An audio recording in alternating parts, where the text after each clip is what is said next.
Vectors as I promised. So this is, I think, section 6.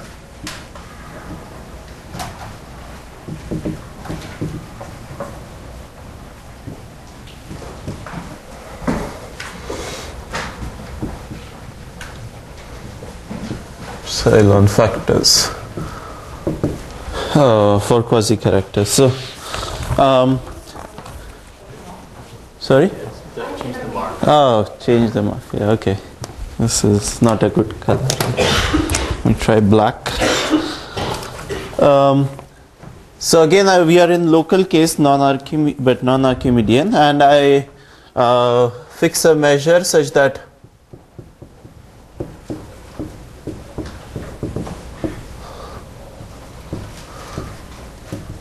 the measure of the ring of integers OK is 1. I fix a character, so this was character from K to C cross, such that again psi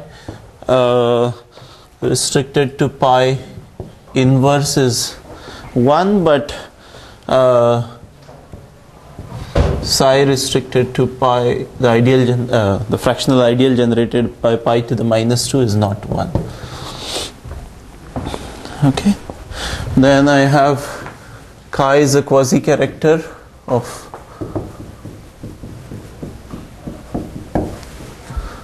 K cross. I define the R-tin conductor to be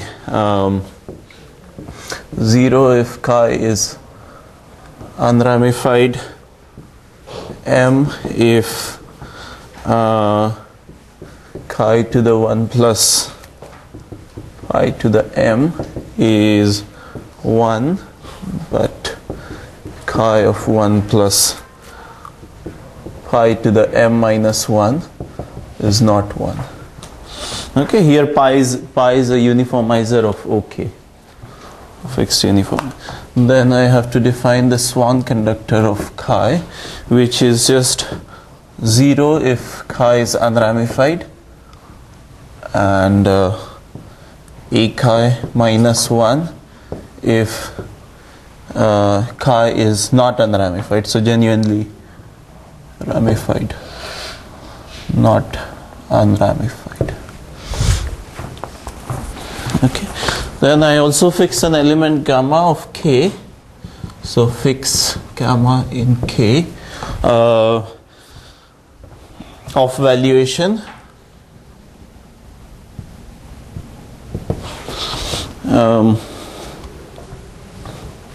So basically this says that the conductor of psi is 1, so I have to take conductor of psi 1 plus the Swan conductor of chi plus 1, so 2 plus the Swan conductor of chi. Okay. Then this you can take as an exercise. You can compute the epsilon constant. Sorry, not this. This is integral over K cross of chi inverse x psi x dx, which, if you like, this integral is by definition summation n in integer, integral over all elements of K whose valuation is n, chi inverse x psi x dx. But just because of the way psi is defined, you get and the measure, you get integral over gamma inverse O cross psi inverse x chi inverse x psi x dx. Okay, so we have a really explicit formula for this epsilon constant for quasi-characters. In particular, if chi has finite order, then this will become a finite sum, so Gauss sum basically. And we'll use this in the third talk. Now I want to define a variation of this epsilon constant which is used in Kato's conjecture. So epsilon 0 of chi psi dx is the same thing as epsilon if chi is ramified, but in the unramified case you just have to multiply it by minus, so this minus is important here, chi psi dx, okay, otherwise.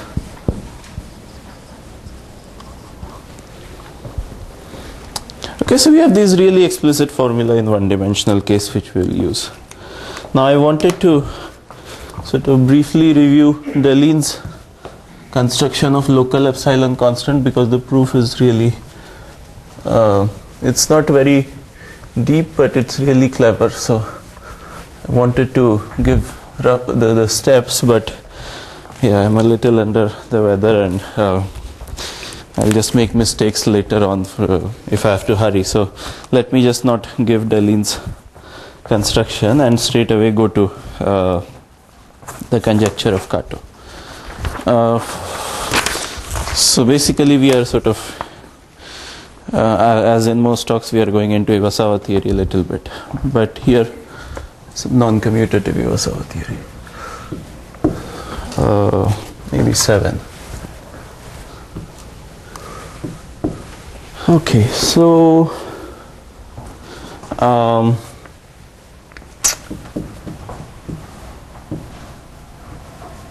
so I just need one K group, that's K1. So first of all, I mean I'll define this for general rings, but from now on let gamma be a ring satisfying the following condition, and I'll give it a name, the condition star. So there exists an ideal I of gamma such that gamma is complete iadically, so isomorphic to inverse limit I mod I to the n, and I mod, okay, maybe I should change this one too.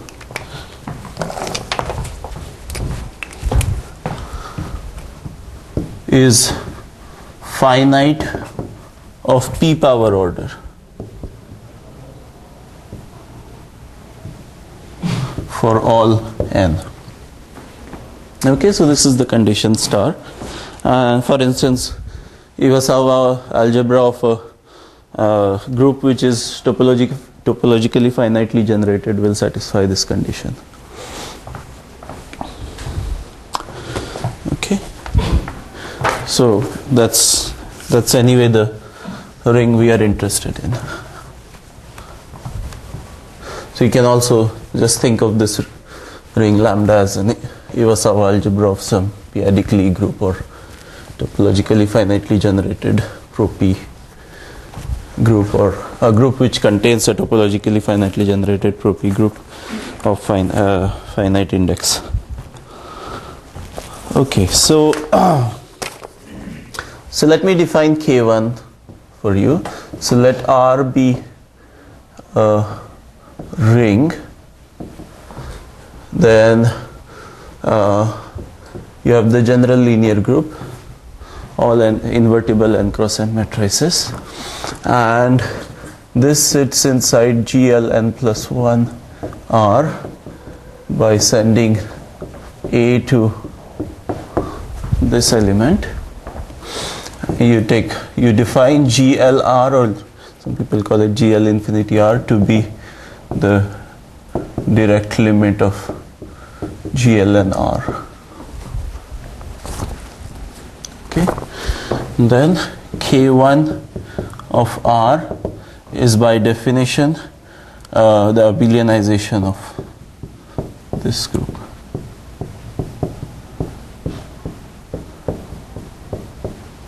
Okay, so this is the commutator subgroup. Okay, so the definition is fairly straightforward. Let me give some maps into K1 and from K1 and tell you what it is in some examples.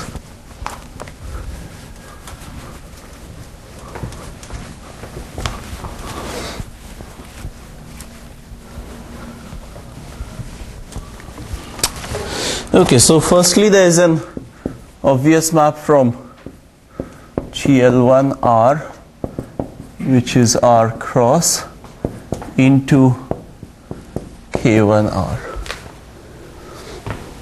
Secondly, if R is commutative, then we can take determinants of any matrix in GL1R and we get a map, and there exists this map determinant from K1R to R cross. Okay. So if you combine 1 and 2, then you get a map from R cross to R cross. This may not be which factors through this. So this may not be an isomorphism always, but it is an isomorphism for sort of most nice commutative rings that you encounter. So instead of and, you use then, right? Then. Yeah. Then there exists. Yeah, thank you. Okay, so if R is commutative and semi-local, then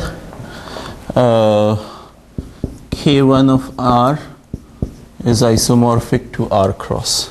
Okay, and the isomorphism is determinant in this direction and this first map in the other direction. So I think this is a result of Wasserstein.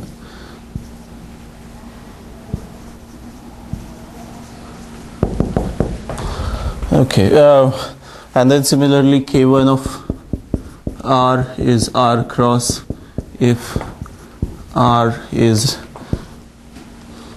a ring of integers in a number field.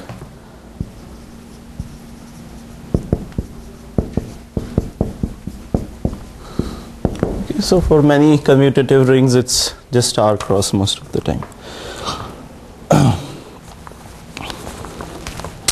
Okay, what else?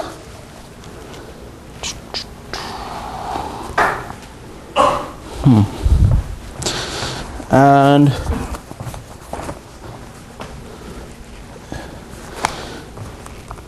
okay, so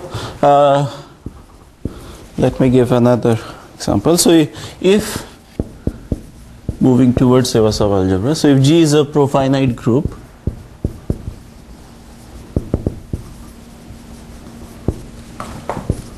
and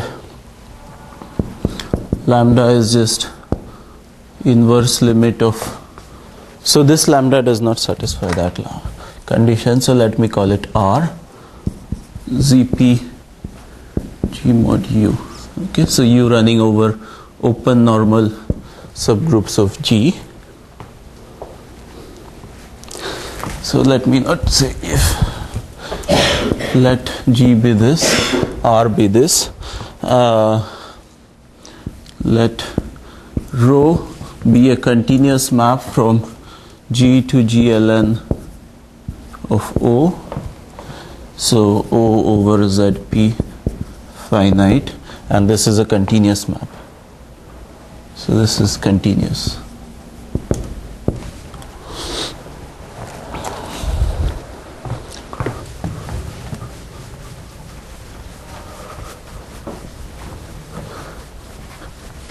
Okay, so then you can extend this map from G to R, so then one can extend rho to a map from R to Mn of O. Okay, the map is continuous, so you can extend it to group ring, and the group ring is dense inside this ring, so you can extend it like this. So let me call this rho again. You can apply K1 to both sides, so you get a map K1 rho from K1R to K1 of MNO, but this is, I think, what is called Morita equivalence. This is just K1 of O, and O is a local ring, so this is O cross. So you get a map from this to O cross. Okay. So this is usually how you define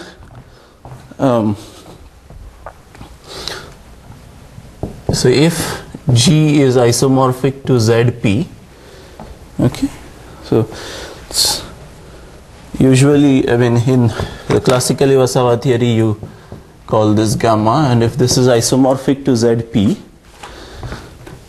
then this map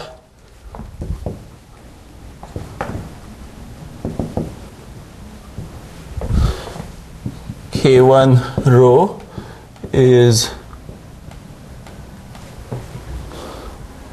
usually denoted by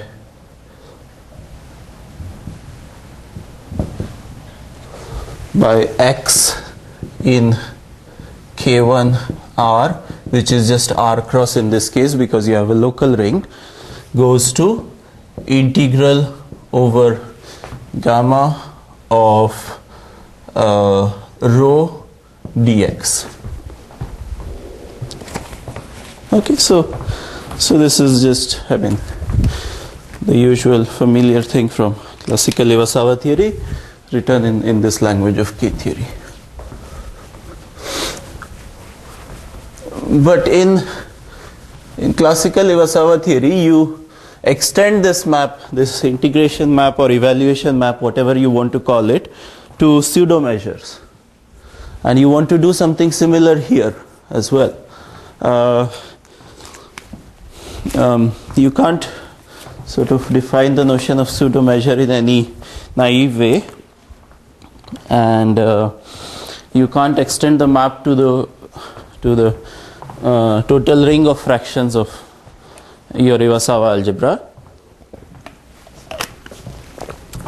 but you can do something in between. So you can, for certain groups, you can extend the map to some localization. So let me say what this is. So let F be any number field.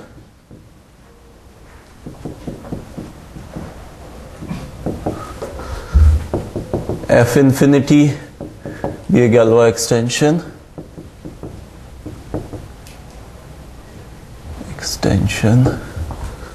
Such that only finitely many primes in F ramify in F infinity, and F cyclotomic, which is the cyclotomic ZP extension of F, is contained in F infinity. So let me call this condition on the extension star star. So I'll use this at some point again.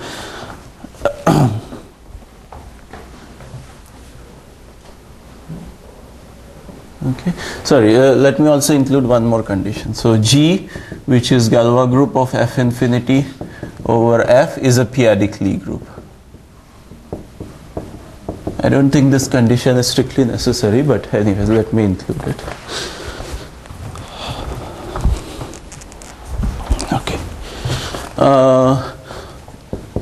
let H be Galois group of F infinity over F cyclotomic.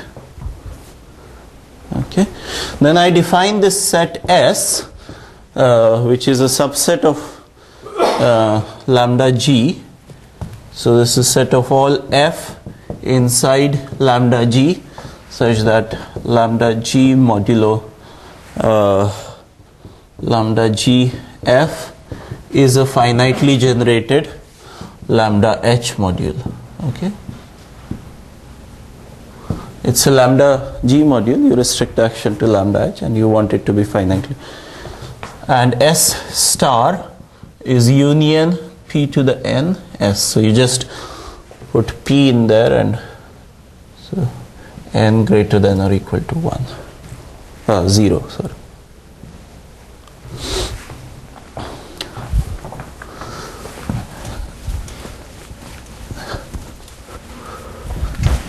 So it's pretty well known by now that this in non-commutative Iwasawa theory, that this is the canonical OR set of quotes Fukaya, Kato, Sujata and Benyako. So let me just write that down. So S star is an OR set in lambda GS, multiplicatively closed,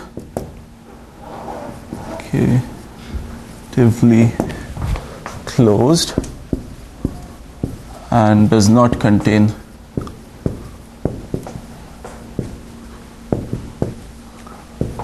zero divisors.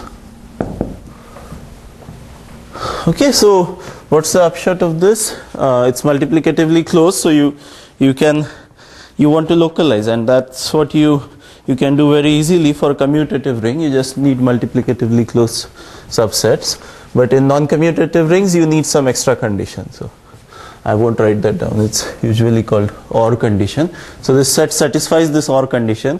It does not contain zero divisors, so you get a localization, and lambda G sits inside this localization. Okay, and so we can take K1 of this ring.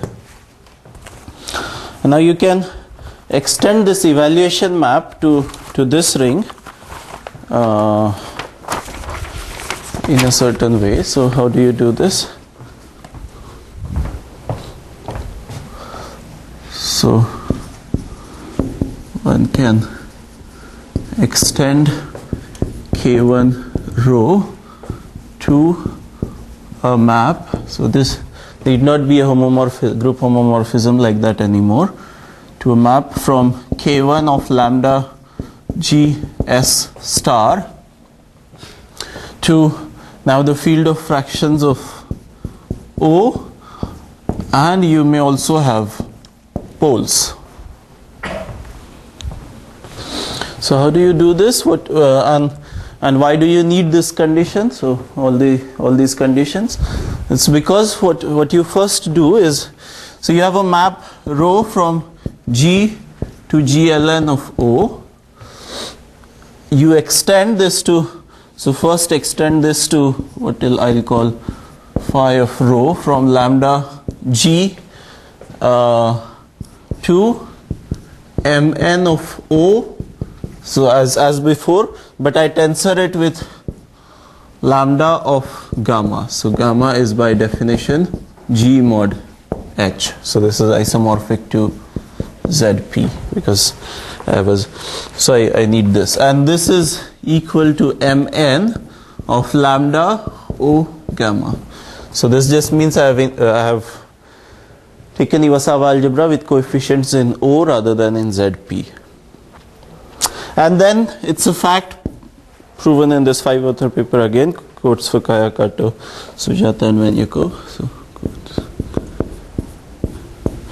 that this can be extended to a map, which I'll again denote by phi rho, into Mn of the total ring of fractions, which is just the field of fractions of this ring.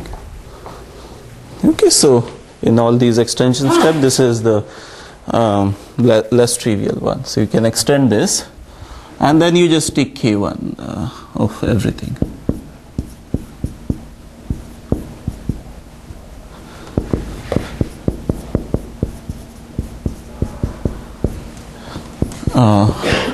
K1 of this ring,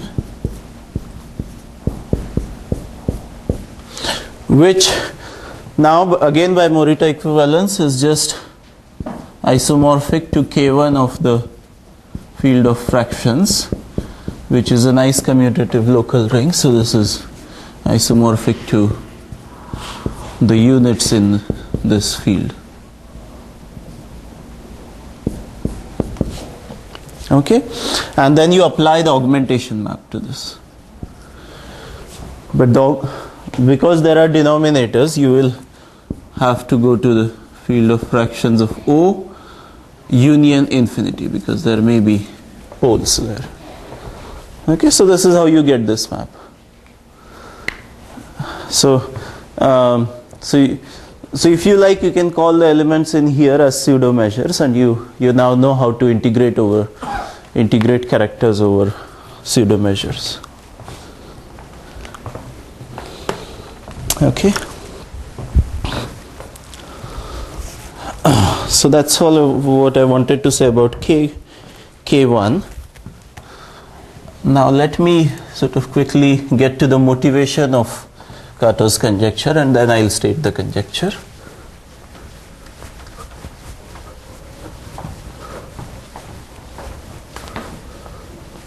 And for the motivation, I need to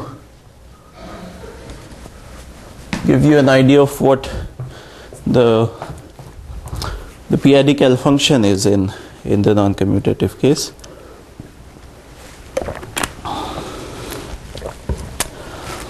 Okay, I don't think red would be any good, so maybe 8. Periodic L function. So I won't define this very well, but just give you an idea of what it is. So again, f infinity over f extension satisfying star, this double star.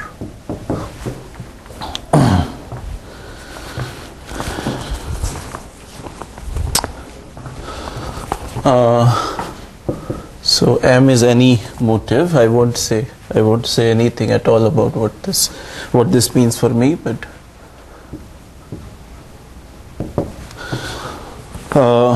then I assume that it's critical at 0 in the sense of Deligne and ordinary at P in the sense of Greenberg, if you like, but I won't say again what this is.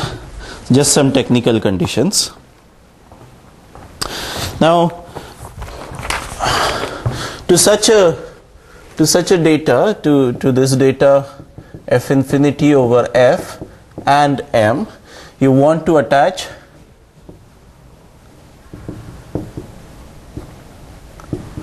a periodic L function. Okay, so let me call it L f infinity over f and m. Okay, so for instance, you take the cyclotomic ZP extension, you take M to be your Tate motive Q1, and this is the usual periodic zeta function for a totally real field F. Okay, and more generally for elliptic curves and so on. But anyway, I won't say much about what this. So what is the defining property of this periodic zeta function? So the defining property of is that for certain class of continuous representations rho from Galois group of this to GLN O for some finite extension of ZP. We have, so when you evaluate this character against this sort of measure as you think in classical setting, so this, let me call this G again as in the previous section. So rho, then you integrate over L f infinity over f of m, you should get the value of L, the L value of this motive m tensored with rho and then twisted by maybe rho hat and twisted by rho hat and at 0. So you may have to modify it by certain factors as usual. When you want to interpolate L values, you have to modify them by certain factors, and I won't say what this is. But anyway, so this would be the sort of the defining property of L function as you have seen in classical setting, in commutative Iwasawa theory. So the script L is an element of what exactly? I haven't said this yet, but I will come to this now.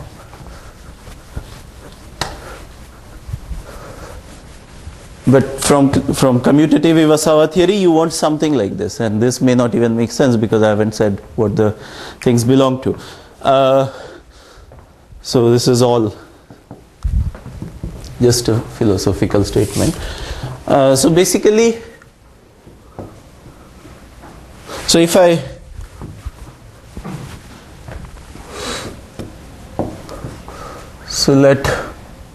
don't know what should I call it. Maybe CG be the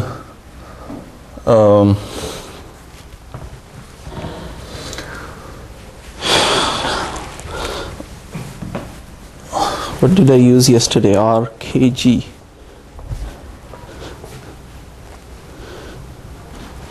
So let me first restrict this class to Artin representation. So let me just say RKG, okay, be as the first section, and K is some finite extension of QP now.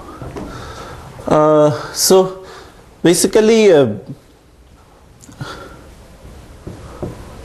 L f infinity over f of m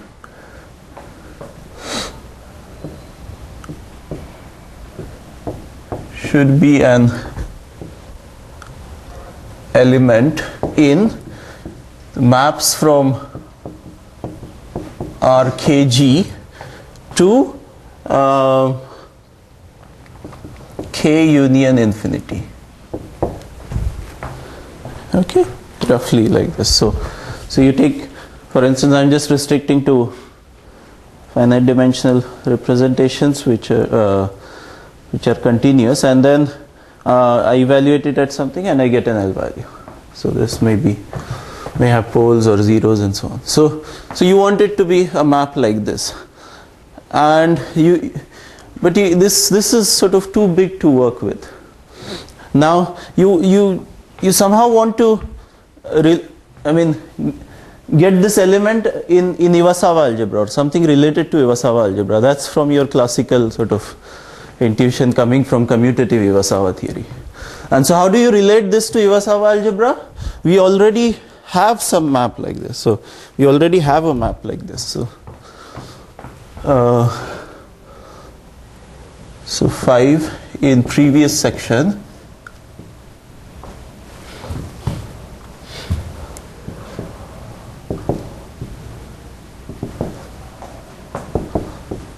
gives a map from K1 of lambda G S star to maps from RKG to K union infinity. Okay, and even you can vary K. So You can take k to be qp bar if you like. Okay, so that's why you can, I mean, so you sort of hope that your L function actually lies in this, because this is related to the Iwasawa algebra. Okay, so therefore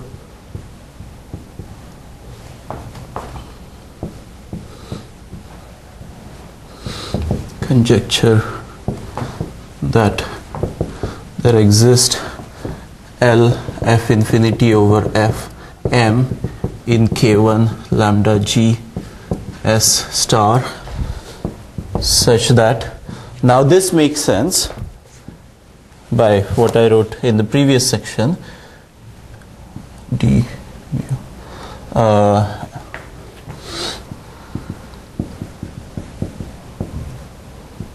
is equal to, again, some modified L value.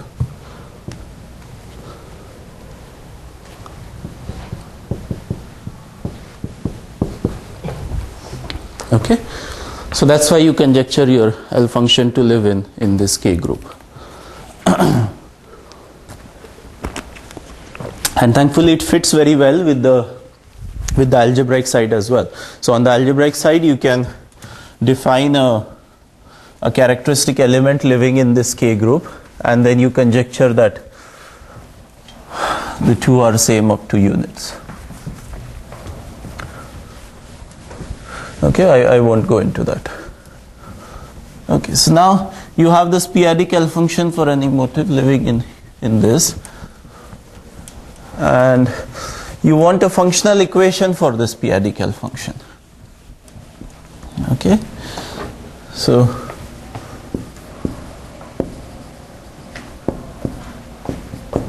a functional equation relating L f infinity f m, and then on this side, as usual, you want this dual motive twisted by 1. Okay, and now this should be product of this local equivariant epsilon factors of Fukaya and Kato.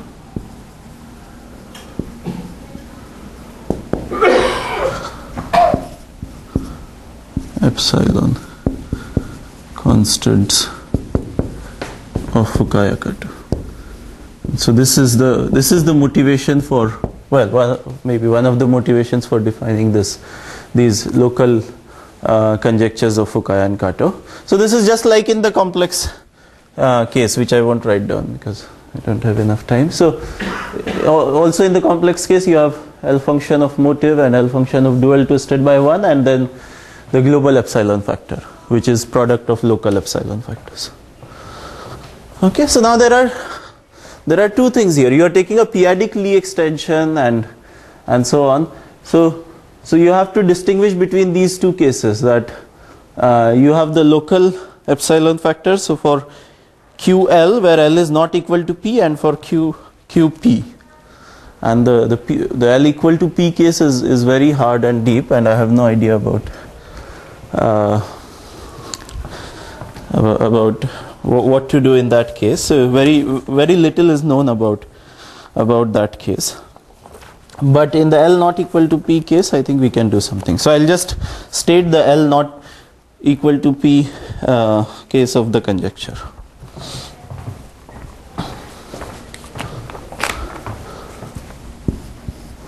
And I hope from this it's clear why you need to work in K1. So these epsilon factors will also live in some K1. Okay, but now you have to extend your coefficient ring. I'll come to that. So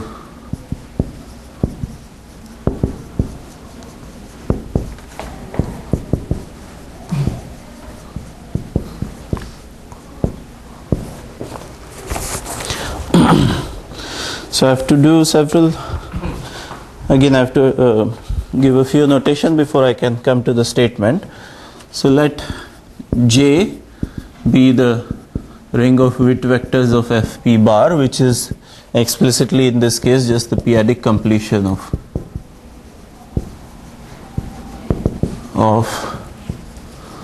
the ring of integers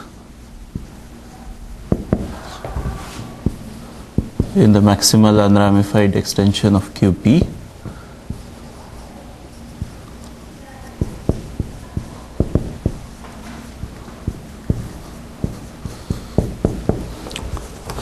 So I hope I won't be using J for anything else in the next talk.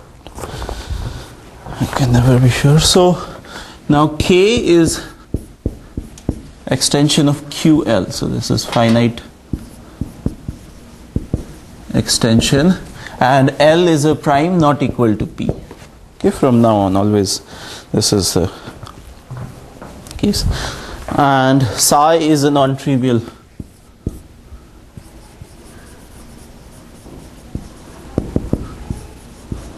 character of K, complex valued.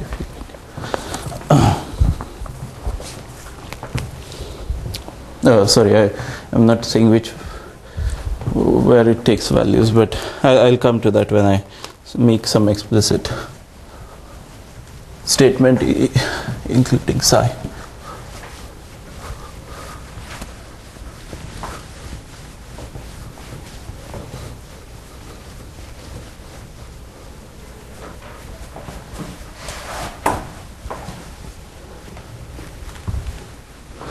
Okay, and I fix some measure dx on K. So our measure such that measure of the ring of integers is 1. Okay. All right. So one more thing. So lambda be any ring satisfying star. Define lambda tilde to be the tensor product of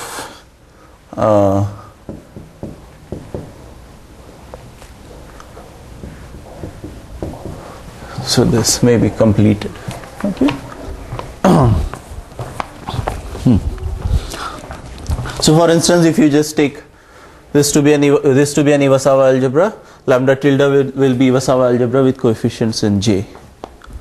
Okay, it's not just tensoring with J, but completed tensor product. Now let T be a finitely generated projective lambda module such that so with a continuous compatible action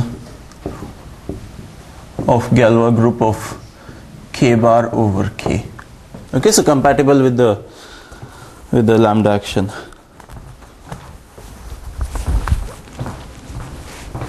Okay, so what does the conjecture say?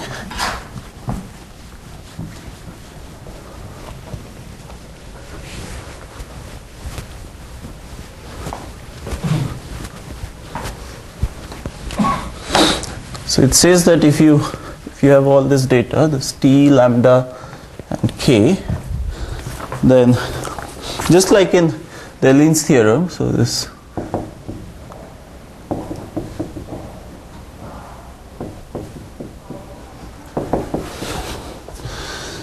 says that there exists a unique way to associate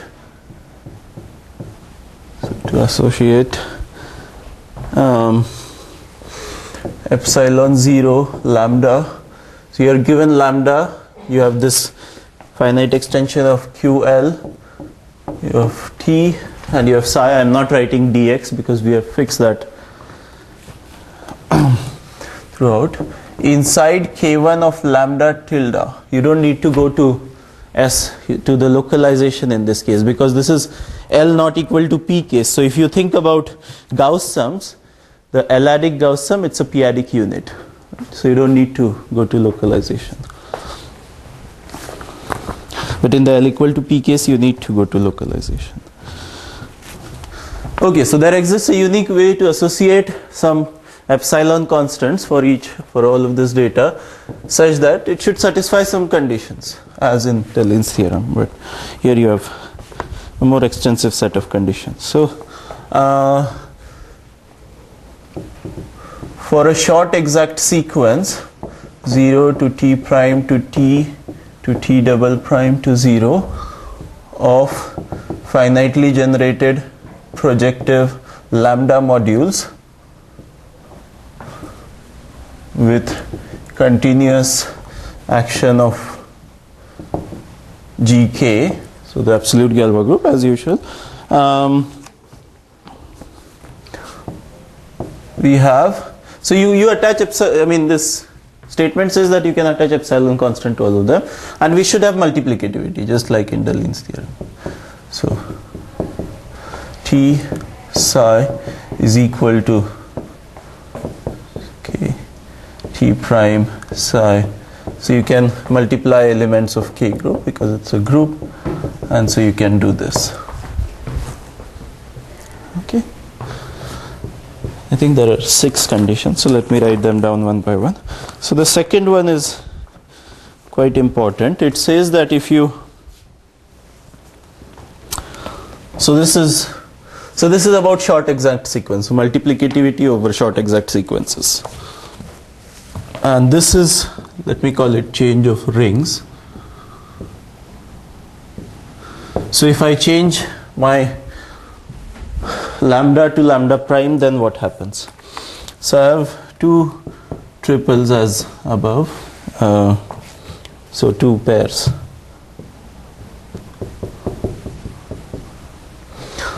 Okay, I won't write down everything now.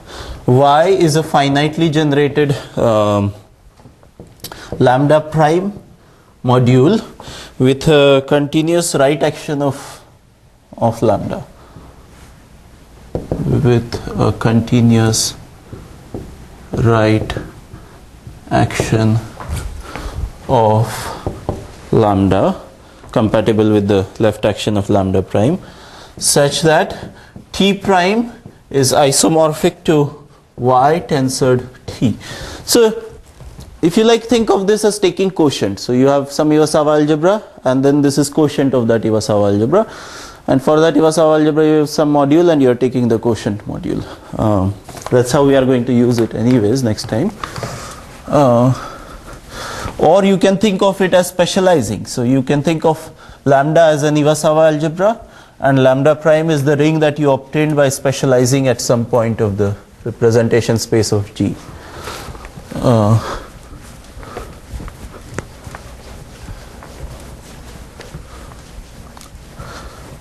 Okay, so once you have these 2 points, what you get is, so there is a map which, let me call this, from K1 of lambda tilde to K1 of lambda prime tilde, and under this map epsilon 0 lambda k t psi maps to epsilon 0 lambda prime k t prime psi. So it's just saying that if you specialize, you get the correct thing. Okay, for various specializations. 3. Okay, I have some time.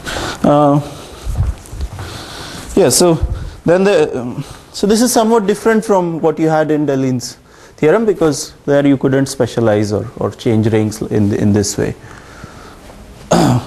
But in Deline's theorem you could change your psi by some element, and you can do that here as well.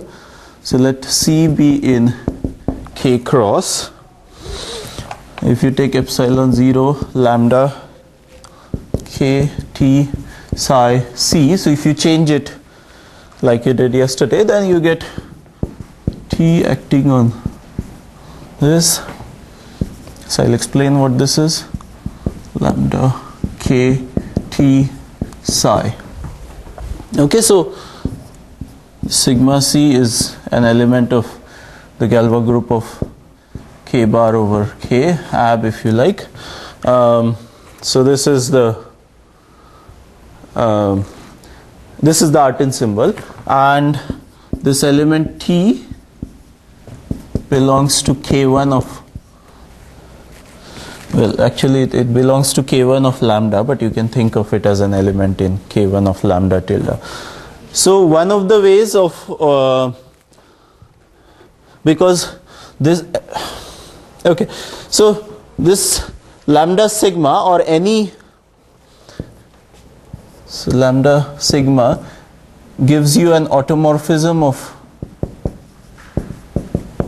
T. So think of T as free, then this gives you a element of GLN of lambda, and then you take its class in K1, and because you are taking abelianization, it doesn't matter which lift of sigma this sigma C you take in the whole of the Galois group. Okay, so think of this as an element in the automorphism group. Okay, so this is then I want one more map. So let phi p be a map from K1 of lambda tilde to itself, given by Frobenius on the coefficients and G going to G to the P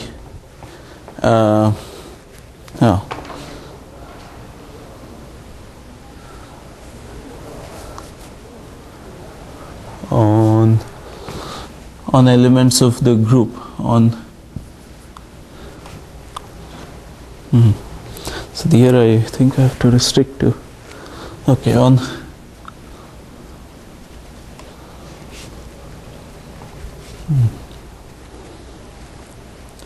okay, let me not see what this is. Okay, actually let me state this condition tomorrow at last. I just want to make sure that what I'm writing is right. So let me state the fourth condition as something else. So this is now comparing it with what Dali does. So let L over QP be a finite extension. Okay, V a finite dimensional L vector space with continuous GK action such that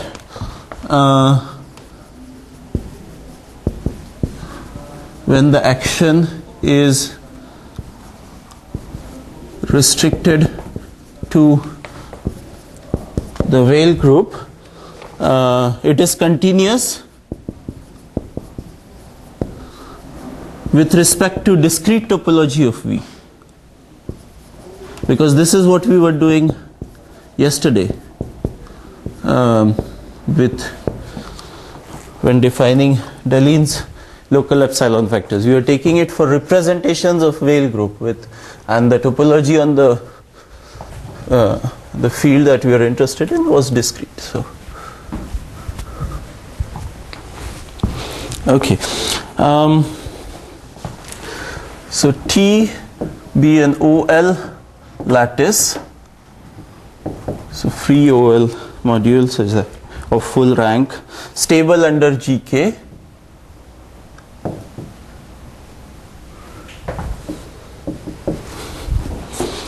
okay, and now I take E to be the compositum of the field L, and then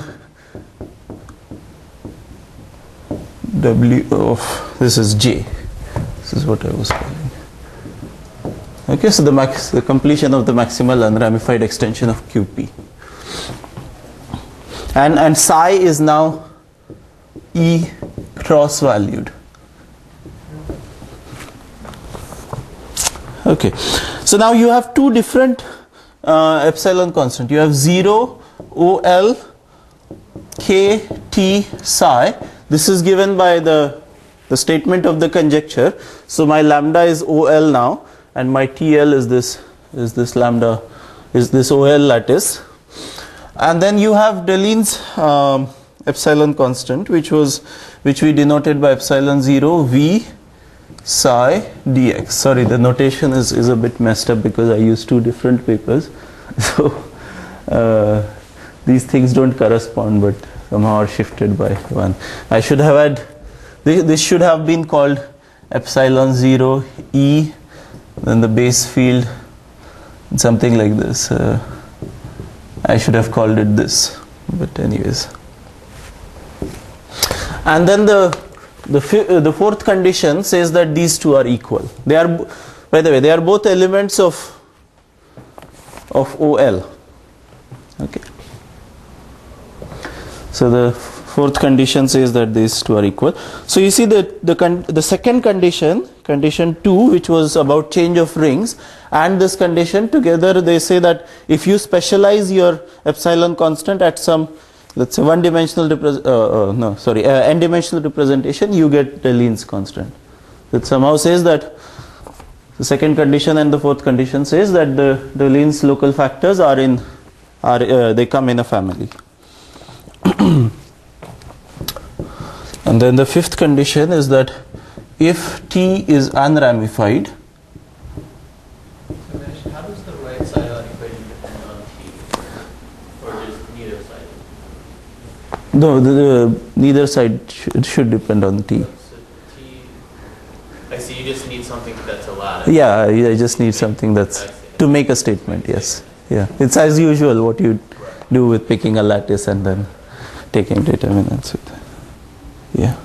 So if T is unramified, then epsilon 0 lambda K T psi is just T. So this is the L-adic Frobenius. Okay. Again, you can think of as, I mean, this is an element of Galois group, and so you can think of it as an automorphism of T, and then you